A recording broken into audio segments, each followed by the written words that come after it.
Today we'll be building this lovely model of a Messerschmitt Bf109 F-2 from Revell. It's a level 3. It is the most common model you might find in your local hobby shop. Now let's quickly mention the difficulty level of the Revell kits. Revell kits are marked with levels from 1 to 5.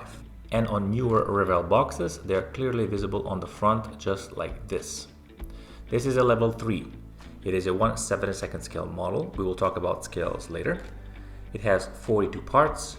It has a total length of 12.4 centimeters and a wingspan of 13.6 centimeters. And this is how Revell marks their kits. And I think that is a very good and positive thing because you can quickly judge if it's going to be right for you or not, especially when you're beginning. Now, this leveling system that Revell has conjured up doesn't really translate to other scale model manufacturers. For instance, Airfix has a leveling system or skill level from 1 to 4. Still, other manufacturers might have a different approach. Most of the scale model kits don't really have this leveling system on the boxes because, well, they just don't. I don't know why, but they don't. Most of the time you'll just have to judge for yourself by opening the box or watch an unboxing video for that particular model kit on YouTube. Now, the leveling system in Revell kits is basically linked to the amount of parts that the box contains. I'm not really sure where the threshold truly is, but I believe it's around 150, where the Revell kits start to see level up from 3 to 4. And anything above 250 would be level 5, especially if it has photo etch parts. We'll talk about photo etch parts in a later video. But for now, just know that these parts are basically metallic parts that usually come with a kit, or you can buy them separately, and they basically enhance the level of detail on the particular model you're building. So enough yammering for now, let's open up this box and see the parts inside. When you open the box, you basically are greeted with three things: a construction manual, usually clear parts, some warning signs, and of course a decal sheet of paper, which in this case is usually covered with a protective paper so you don't scratch it or damage it. And of course sprues themselves, which come in a plastic bag.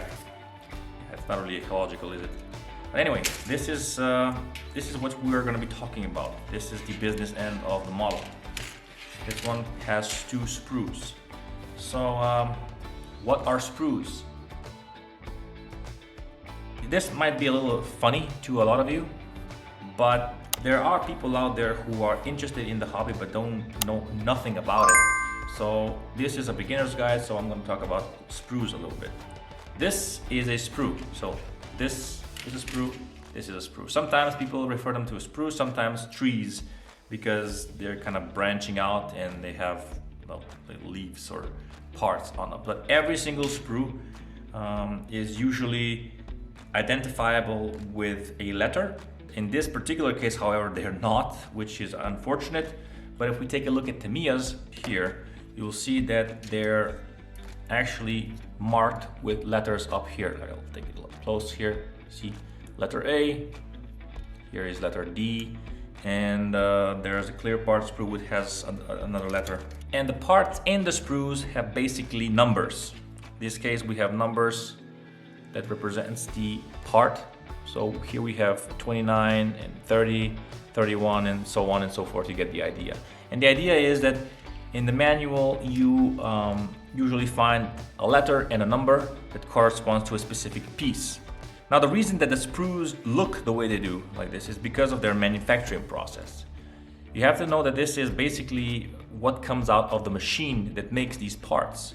This is basically a channel through which the plastic flows into the mold, into the negative of this wing area. So if you can imagine this being a sandwich, one piece of the mold, the second piece of the mold, it's clamped together tight, and then what I imagine through these pieces here, like little stubs you can see on the end, plastic is forced into the mold and it flows all around and all in these little edges and attachment points and fill in the gaps of the void, and thus creating a mold.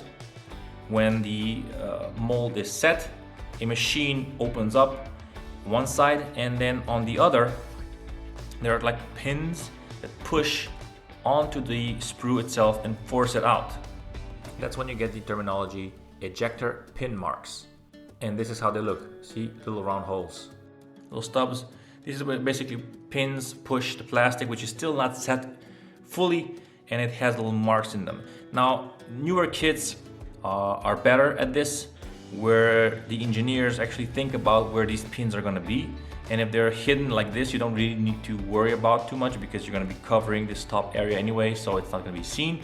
But on some older models, the injector marks are visible on the outside, and that is kind of, well, annoying to fix, because you either have to sand it smooth, or if there's too much surface detail, you have to fill it in with putty, and that can be a bit annoying. But anyway, that's what the basic terminology of a sprue is. A sprue is a piece of plastic that contains parts inside of it, and these parts are meant to be glued together using a cement. But that is where we will be leaving it today. Thank you so very much for watching if you haven't, and I'll see you soon in the next video. Bye for now.